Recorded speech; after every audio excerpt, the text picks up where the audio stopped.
반려동물들을 많이 키우시죠? 보통 이제 강아지를 키우시는 분들은 강아지만의 그 매력에 푹 빠져 계시고, 또 고양이를 키우시는 분들은 또 개에서는 찾을 수 없는 이제 고양이만의 그 매력을 사랑하는데요. 제가 이제 고양이를 키우는 사람으로서 부인할 수 없는 이 고양이에서는 찾아볼 수 없는 개만의 매력이 있습니다. 굉장한 특징이 있는데 말귀를 알아듣는다는 겁니다. 그래서 개는 어지간하면 훈련이 되죠. 일어서라고 하면 일어서고, 앉으라고 하면 앉고, 굴르라고 하면 굴르고, 물건을 이제 멀리 던지면 그것을 다시 이제 물어서 주인에게 갖다 주기도 합니다. 근데 고양이는요, 절대 그런 법이 없습니다. 무슨 말을 해도 들은 척도 하지 않아요. 그렇다고 해서 고양이가 일어설 수 있거나 앉을 수 있는 능력이 없느냐? 고양이도 다 할 줄 알거든요. 웅크려 있어서 작아 보이는데 고양이도 한번 일어서면 사람 키만큼 몸이 늘어납니다. 또 굴르기도 하고, 경우에 따라서는 공중 3회전을 해서 파리를 잡아오기도 해요. 그런데 이 고양이가 그런 것들을 할 수 있지만 한 가지 조건이 있기 때문에 말귀를 안 알아듣는 거죠. 그 조건이 뭐냐면 자기가 내켜야 합니다. 그러니까 주인이 시켜서 하는 게 아니라 자기가 하고 싶어야 한다는 거예요. 개에게는 키우는 사람이 자기 주인이라는 의식이 있는데요. 고양이에게는 사람이 자기 주인이라는 의식이 없습니다. 만만하게 보기 때문에 그 말에 순종할 필요를 느끼지를 못하는 겁니다. 사람을 동물에게 비유하는 것은 참 그 신뢰인데 여러분들이 양해를 구하고 말씀드리면, 저를 비롯해서 오늘날 그리스도인들은 좀 고양이를 닮아가고 있는 것 같습니다. 하나님 말씀에 절대적으로 순종해야 할 어떤 마음을 갖기보다는 상황이 허락하는 대로, 자기 마음이 내키는 대로 선별해서 하나님 말씀에 순종을 하려고 합니다. 맹목적인 순종은 건강한 신앙이 아닙니다. 그러나 그런 선별적인 순종 또한 건강한 신앙은 분명히 아니라는 것이죠. 오늘 우리는 이 말씀을 통하여서 우리들이 신앙인으로서 우리의 행동의 그 근거로 삼고 있는 것이 무엇인지를, 또 무엇으로 또 우리가 어떤 삶의 기준을 삼아야 되는지를 우리가 함께 생각해보고 살펴보는 시간을 갖도록 하겠습니다. 오늘 말씀에서 바울은 12절에서 이렇게 말씀하는데요. 그러므로 형제들아, 우리가 빚진 자로 돼 육신에게 져서 육신으로 살 것이 아니니라 라고 말합니다. 우리 그리스도인들을 빚진 자라고 말씀하고 있습니다. 육신의 빚을 진 것이 아니라 우리는 성령의 빚진 자라고 말씀하고 있습니다.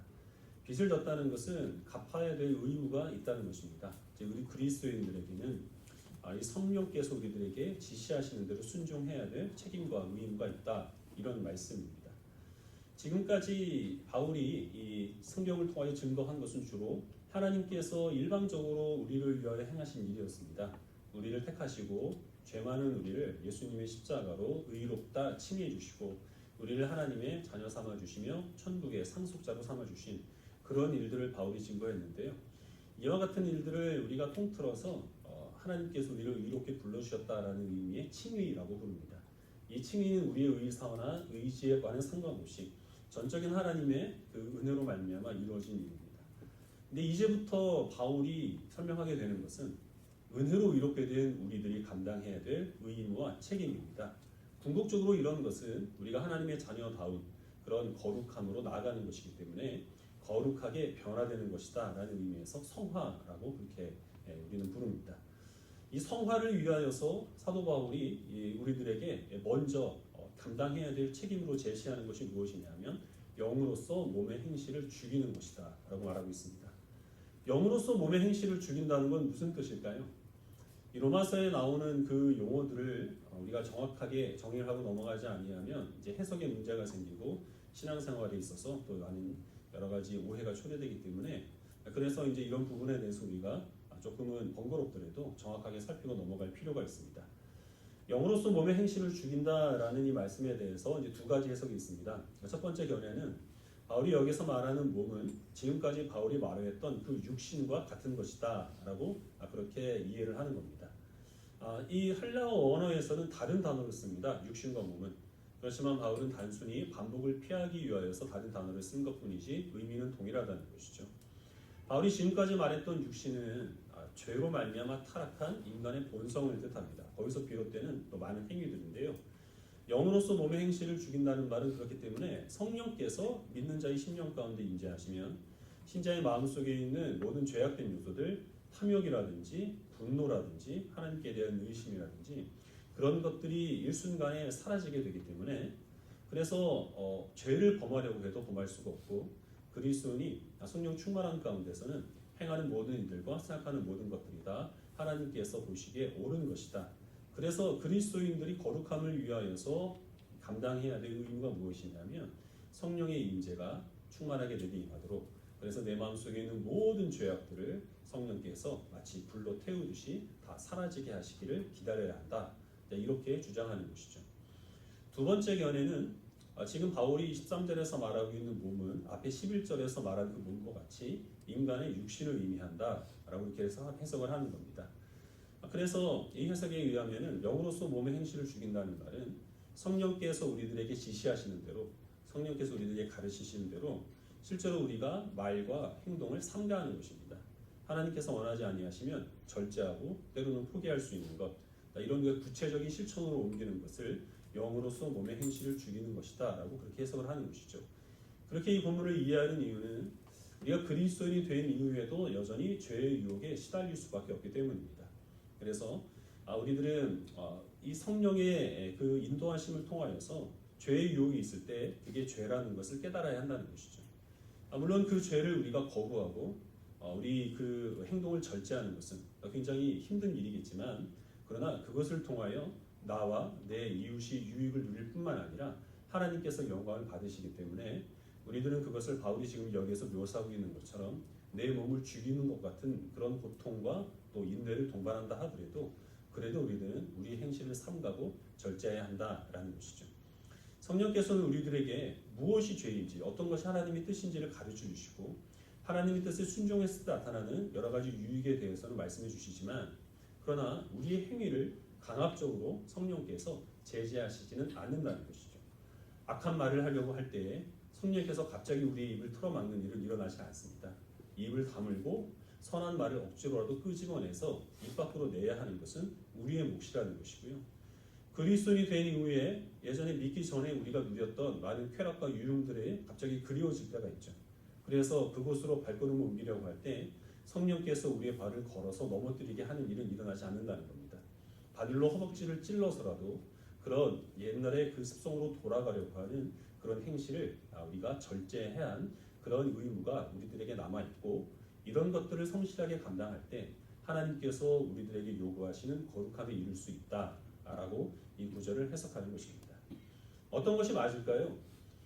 성령께서 우리 심령에 임재하시면 우리의 모든 그 죄의 속성들이 다 거룩하게 변화가 되어서 우리가 행하는 모든 것들이 하나님께서 보시기에 의로운 것으로 변화된다. 그래서 우리는 성령의 임재하심을 간구해야 된다. 아니면 그리스도인이 되는 이후에도 여전히 죄에 대한 유혹이 우리를 흔들기 때문에 우리는 그런 유혹에 넘어가지 않기 위하여서 우리 스스로 말과 행동과 생각을 하나님의 뜻에 맞게 삼가하고 절제해야 한다. 두 가지, 이 두 번째가 성경의 증거나 우리의 경험상 더 합당합니다. 간혹 우리는 어떤 영적인 체험을 해서 정말 끊기 힘들었던 그런 술이라든지 아니면 또 담배라든지 아니면 여러 가지 그 유흥들을 일순간에 끊어버렸거나 반복되는 죄악된 행위들을 하루아침에 다 털어버리고 예수님과 같은 새 사람이 되었다는 그런 간증을 들을 때가 있습니다. 그러나 그런 것은 극히 소수의 사람에게 일어나는 일이고요. 그런 영적인 체험이 일평생 동안 지속되는 것은 분명히 아닙니다. 우리는 로마서 7장에서 바울이 나라고 1인칭으로 지칭하면서 거듭난 그리스도인들도 그 심령 가운데서 많은 갈등과 또 좌절과 자신에 대한 실망을 반복해서 맛보게 된다는 사실을 그의 적나라한 묘사를 통하여서 접한 적이 있습니다. 우리는 하나님의 백성이기 때문에 하나님의 말씀이 무엇인지를 알고 하나님의 뜻대로 살아가고자 하는 마음의 소원이 있습니다. 그러나 정작 우리들의 삶을 돌아보게 되면 우리는 마음으로만 하나님의 법을 기뻐할 뿐, 그리고 간헐적으로 내가 내킬 때에만 하나님의 뜻에 순종할 뿐, 대부분의 경우에는 죄의 법에 굴복해버리고 마는 우리 자신의 모습을 보면서 좌절하죠. 그러나 이런 실망 또 어떤 그 번민, 갈등 그런 것들을 거듭해 나가면서 우리는 결국에는 하나님의 뜻에 순종하기가 당장에는 고달프지만, 그러나 하나님의 뜻에 순종하는 것이 궁극적으로 나를 유익하게 할 뿐만 아니라 하나님께서도 영광을 받으시고 나로 말미암아 주변 사람들이 하나님의 복과 은혜를 누린다는 것을 우리는 깨닫게 됩니다. 그래서 우리의 그런 죄악된 행실들을 끊으려는 반복적인 훈련을 통하여서 우리는 지금은 어렵게 하나님의 뜻에 순종하지만 결국에는 기쁜 마음으로 하나님께 순종하게 되는 그런 거룩함에 이르는 때가 반드시 온다는 것이죠. 근데 이런 과정들은 정말 자기를 죽이는 것과 같은 그런 고통과 인내를 반드시 요구하게 됩니다. 그렇기 때문에 바울은 그것을 이 몸의 행실을 죽인다라고 표현을 한 겁니다. 하지만 하나님께서 우리들에게 약속으로 또 요구하심으로 보여주시는 그 성과에 이르기 위해서는 우리 신자들은 반드시 그러한 과정들을 밟아가야 한다라고 성경은 우리들에게 가르치고 있는 겁니다. 하지만 솔직하게 말씀을 드리면 저도 그렇고 우리 그리스도인들은 이런 과정을 달갑게 여기질 않습니다. 이걸 원하는 게 아니죠.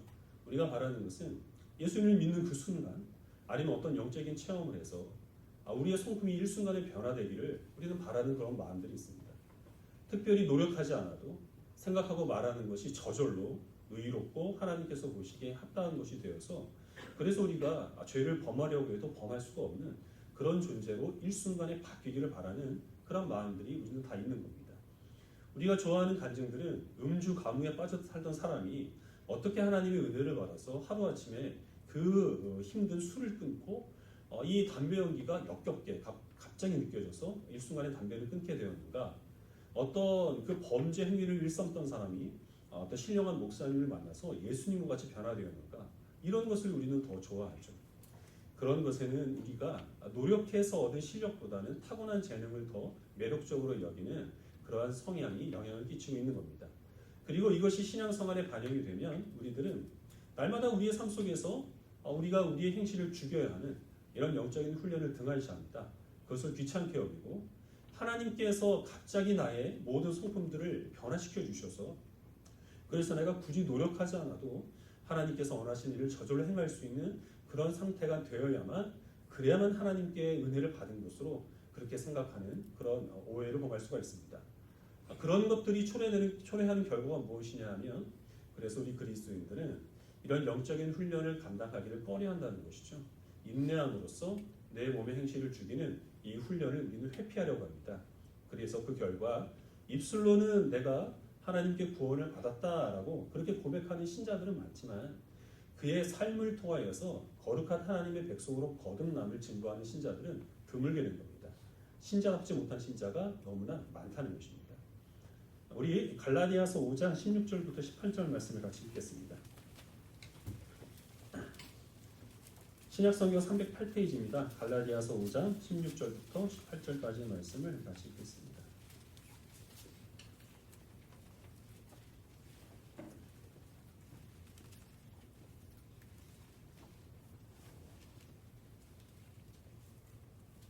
(16절부터) (18절까지) 우리 같이 한 목소리 읽겠습니다. 시작. 내가 이르노니 너희는 성령을 따라 행하라. 그리하면 육체의 욕심을 이루지 아니하리라. 육체의 소욕은 성령을 거스르고 성령은 육체를 거스르니 이 둘이 서로 대적함으로 너희가 원하는 것을 하지 못하게 하려 함이니라. 너희가 만일 성령이 인도하신 바가 되면 율법 아래에 있지 아니하리라. 바울이 이 갈라디아서 5장 16절에서 말하고 있는 너희는 갈라디아 교회 성도들입니다. 이미 예수님을 믿어 구원을 받은 사람들입니다. 이 거듭난 그리스도인들에게 바울이 권면하는 것은 성령을 따라 행하라라는 것입니다. 성령을 따라 행하지 아니하면 육신의 소욕이 우리를 다스리게 될 것이지만 우리가 만약에 성령을 따라 행하게 되면 그 육체의 소욕을 우리가 다스리게 될 것이다. 육체의 소욕과 성령의 일은 서로 대적하고 있는데 사람은 중간이 없다는 것이죠. 육체의 소욕을 따르든지 성령을 따라 행하든지 둘 중에 하나인데 우리가 성령을 따르기를 거부하거나 또한 성령을 따르기를 우리가 주저한다면 우리는 육체의 소욕을 따를 수밖에 없다는 겁니다.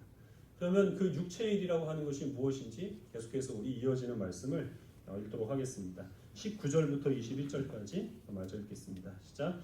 육체의 일은 분명하니 곧 음행과 더러운 것과 후색과 우상숭배와 주술과 원수 맺는 것과 분쟁과 시기와 분냄과 당짓는 것과 분열함과 이단과 투기와 술취함과 방탕함과 또 그와 같은 것들이라. 전에 너희에게 경계한 것 같이 경계하노니 이런 일을 하는 자들은 하나님의 나라를 유업으로 받지 못할 것이요. 바울이 지금 여기서 말하고 있는 육체의 일이라고 하는 것은 로마서에 말하고 있는 육신의 일과 동일한 것입니다. 죄로 말미암아 부패한 심령 가운데서 드러나는 행위들이죠. 바울이 지금 여기에서 이 육체를 크게 네 가지 범주의 죄악으로 정의를 하고 있는데요. 첫 번째로는 그 성적인 타락입니다. 그리고 두 번째로는 우상 숭배입니다. 그리고 세 번째는 타인과의 불화입니다. 그리고 네 번째는 술 취함을 대표로 하는 방탕함입니다. 이와 같은 것들은 우리 사람들이 억지로 노력해야만 범할 수 있는 죄가 아닙니다. 그건 우리 그리스도인도 마찬가지입니다. 정말 우리가 죽기만큼 싫지만 그러나 내 영적인 유익을 위하여서 하나님의 영광을 위하여서 나 자신을 십자가에 못 박는 심정으로 음란한 것을 보거나 음행을 저지르는 사람은 없습니다. 이것은 특별한 노력이 없이도 사람들이 즐거운 마음으로 범하는 죄악들이죠. 뒤에 이어지는 것도 마찬가지입니다. 하나님 나라를 위하여서 다른 사람을 위하여서 나를 희생하면서 점집을 드나드는 사람은 없죠. 다른 사람들과 불화하면서 분을 내거나 시기하는 사람, 당기는 사람은 없습니다. 술을 취하면서 나는 술을 마시고 싶진 않지만, 나는 방탕에 빠지고 싶진 않지만, 그러나 하나님께서 원하시니 나는 나를 십자가에 못 박는 심정으로 오늘 한 잔을 해야 되겠다. 이런 사람은 세상에 존재하지 않는다는 것입니다. 그래서 바울이 이 성도들에게 강력하게 권고하는 것이 무엇이냐면 성령을 따라 행하라는 것입니다. 성령께서 임재하셔서 내가 죄를 범하고 싶은 그런 마음을 다스리도록 그때까지 가만히 앉아 기다리는 것이 아니라 지금 바로 이 순간 우리의 행동을 성령께서 가르치시는 대로 실천으로 옮기라는 것이죠. 여기서 말하는 행하라는 말씀은 성령께서 우리를 이끄시는 대로 우리의 발걸음을 옮기라, 걸어가라 라는 그런 의미를 담고 있습니다. 세상 사람들은 그렇지 않습니다. 세상 사람들은 이런 유혹이 있을 때에 그럴 때마다 자신들의 마음이 가는 대로, 감정에 이끌리는 대로, 상황이 허락하는 대로 몸을 내어 맡깁니다. 그리고 또 그것을 당연스럽게 여기고 거기에서 쾌락과 자유를 느낍니다. 그러나 우리 그리스도인들은 그래서는 안 된다는 것이죠. 신자가 되어도 여전히 이런 죄의 유혹들은 우리를 흔듭니다.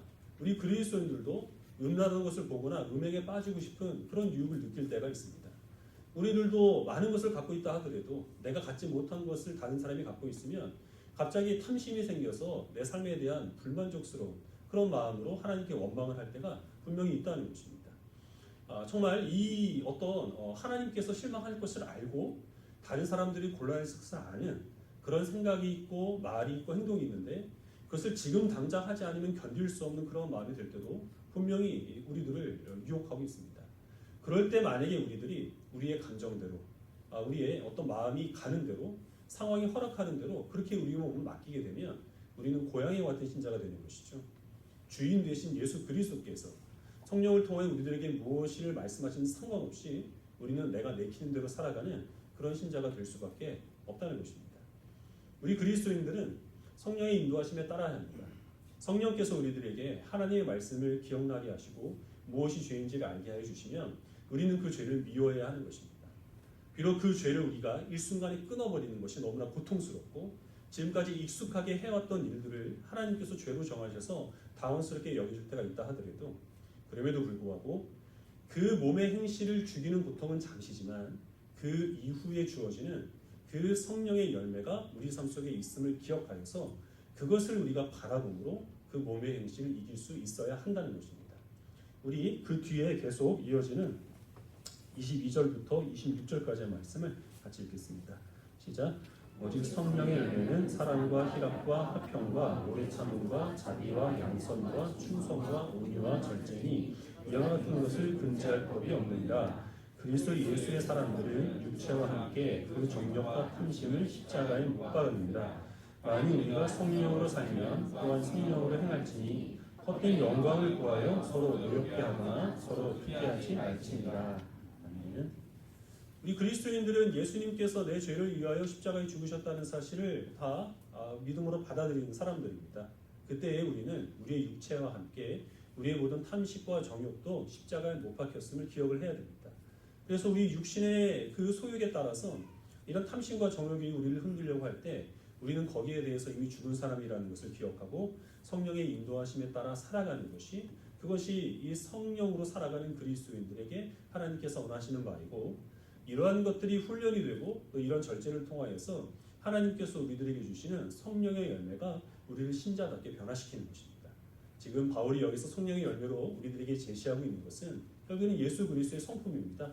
성화라고 하는 것은 이 성품이 우리의 심령 속에서 우리를 지배하여서 모든 죄악된 요소들을 다스리는 것인데 이것은 저절로 앉아 기다린다고 해서 우리의 삶 속에 맺혀지는 것이 아니라 끊임없이 성령의 인도하심에 따라 내 몸의 행실을 죽이는 영적인 훈련과 절제를 통하여서만 이루어질 수 있고 내가 신자라고 하는 사실은 내가 교회를 다닌다, 내가 예수를 믿는다 하는 입술의 고백이 아니라 바로 이런 성령의 열매를 통해서 증거된다는 사실을 기억하시길 바랍니다. 어떤 목사님께서 설교 중에 하신 말씀입니다. 제 얘기가 아니고요. 그 목사님께서 사모님과 함께 길을 걷고 있었는데요. 노출이 심한 옷을 입은 한 여성이 지나가길래 힐끗 쳐다보다가 사모님하고 눈이 마주쳤답니다. 난감하게 된 거죠. 그래서 사모님께서 저런 스타일을 좋아하셨어요? 근데 왜 나하고 결혼을 했죠? 어디 이렇게 취향이 바뀌셨대요? 계속 이렇게 공격을 해오는 겁니다. 그런데 이 목사님께서 하도 이상해서 한번 쳐다본 거야. 나는 저런 사람 10명을 갖다 줘도 당신하고 안 바꿔. 사모님께서 그럼 11명 갖다 주면 바꾼다는 얘기냐. 그래서 뭐라고 하셔가지고 이제 제 얘기가 아니고요. 목사님의 설교에서 제가 들은 이야기거든요. 우리 여성분들이 한 가지 양해해 주셔야 될 것이 있는데요. 우리 남성들은 시각적인 자극이 굉장히 취약합니다. 그래서 뭔가 좀 희한한 게 지나가면 자기 의지와는 상관없이 그냥 저절로 눈이 가거든요. 그래서 뭐 지나가는 사람 그냥 힐끗 쳐다봤다고 해서 그것을 우리 여성분들이 문제 삼으면 안 되고요. 다만 이 목이 돌아갈 정도로 그렇게 주시해서 보면 그거는 분명히 의도를 가지고 자기 안목의 정욕을 채운 것이기 때문에 뒤통수를 때려서라도 정신을 차리게 하셔야 됩니다. 별 희한한 얘기를 제가 다 하게 되는데 제가 강조하고 싶은 말씀이 무엇이냐면 우리 그리스도인들도 여전히 죄의 유혹에 시달리고 있다는 것입니다. 그리스도인이 되었다고 해서 어떤 죄를 범하고 싶은 그런 마음이 일순간에 사라지는 것은 분명히 아니라는 겁니다. 바울이 그 4가지 영역으로 제시한 죄악들이 다 우리를 괴롭히는 것은 분명히 아닙니다. 우리는 어떤 부분에 있어서는 그리스도인이 된 후에 정말 철벽과 같이 이런 그 죄의 유혹으로부터 나의 마음을 지키는 그런 부분도 있겠지만 어떤 부분에 있어서는 믿지 않는 사람보다 훨씬 더 연약하게 허물어지는 그런 부분들도 분명히 있다는 겁니다. 그럴 때 우리들은 내가 정말 믿는 사람인가? 내가 지금까지 신앙생활을 무엇으로 해왔는가? 하나님께서는 왜 이런 죄악 가운데서 나를 지켜주지 아니하시는가? 이런 여러 가지 갈등으로 인하여서 흔들릴 때가 있겠지만 그것이 지극히 정상적인 상황이라는 것을 우리는 기억해야 한다는 겁니다. 우리의 연약함을 인정하고 그러나 성령께서 원하시는 것은 그런 죄악으로부터 우리가 완전히 우리의 몸을 구별하여서 하나님께서 원하시는 대로 우리의 삶을 주님께 드리는 것을 기뻐하시는 것이기 때문에 이런 죄악들로부터 우리의 행실을 삼가하고 절제하고 때로는 포기하고 그런 것이 우리들에게 어떤 죽음과 같은 고통이나 두려움을 요구한다 하더라도 담대하게 이런 신앙 훈련들을 해나갈 때 하나님께서 원하시는 거룩함에 이룰 수 있다는 사실을 우리는 늘 마음에 새기고 살아가야 하겠습니다. 오늘 우리가 드리는 이 예배가 정말 성령께서 주장하시는 예배인지 그렇지 않으면 우리가 헛되게 모인 것인지 우리가 무엇을 통하여 알 수 있을까요? 예배를 드리시면서 혹시 여러분들의 마음속에서 이 예배를 드리다 보니까 내가 정말 마음 잡고 한번 죄를 저질러 봐야겠다 이런 확신이 드신다면 그래서 정말 마음껏 탐심을 내고 또 다른 사람들을 차별하고 그리고 다른 사람들을 이용해 먹어야 되겠다 이런 마음이 드신다면 그건 예배를 헛들이신 것이죠. 그러나 만약에 이 예배를 드리면서 내가 정말 더욱더 하나님을 더 의지하고 하나님께서 원하시는 대로 거룩한 삶을 통하여서 나의 구원을 증거해야 되겠다라는 그런 마음이 드신다면 성령께서 이 예배를 통하여 역사해 주시사 여러분들을 인도해 주신 결과입니다. 우리들은 예배의 자리를 지키는 것으로 그렇게 해서 우리가 선하게 살아가야 하겠다는 그런 마음을 품은 것으로 안심해서는 안 되는 것이고 이에는 성령께서 인도하시는 대로 우리의 몸의 행실을 주게하는 책임이 우리들에게 남아있다는 사실을 기억하시기를 바랍니다. 바울이 4가지 그 죄의 영역으로 제시한 유혹은 계속해서 우리들 앞에 있습니다. 우리들도 음란한 것을 보거나 음행을 하고 싶은 그런 유혹에 시달릴 때가 있습니다. 그러나 그것은 육신의 소욕이라는 사실을 기억하시고 단호하게 그런 유혹들을 거부할 수 있는 성도들이 되시기를 축원합니다. 우리들은 하나님보다 무엇인가를 더 사랑하는 순간 그것을 하나님의 자리에 세워놓고 우상으로 숭배하는 죄에 빠지는 것입니다. 우리들은 하나님께서 나와 동행한다는 사실보다 내게 있는 재물이나 내 주변에 있는 사람이나 내가 가진 그런 어떤 것들을 더 많이 의지하고 그런 것들이 있음으로 인하여서 우리는 하나님께서 나와 동행하시는 것보다 더 든든하게 느끼는 그런 순간마다 우리는 우상 숭배의 죄에 빠질 수밖에 없다는 사실을 기억하시고 그런 죄악으로부터 우리 몸을 구별하여서 담대하게 하나님만 섬길 수 있는 주의 백성들이 되시기를 축원합니다. 우리는 모든 사람들을 다 사랑할 수 없습니다. 그것은 우리의 능력 밖입니다. 그래서 당연히 어떤 마땅치 않은 상황들이 됐을 때 누군가에 대해서 화를 내고 싶은 마음이 들 수 있고 증오하고 싶거나 아니면 시기와 질투와 같은 부정적인 그런 마음 때문에 나 자신의 괴로울 뿐만 아니라 다른 사람의 관계 가운데서 얼마든지 어려움을 느낄 수가 있습니다.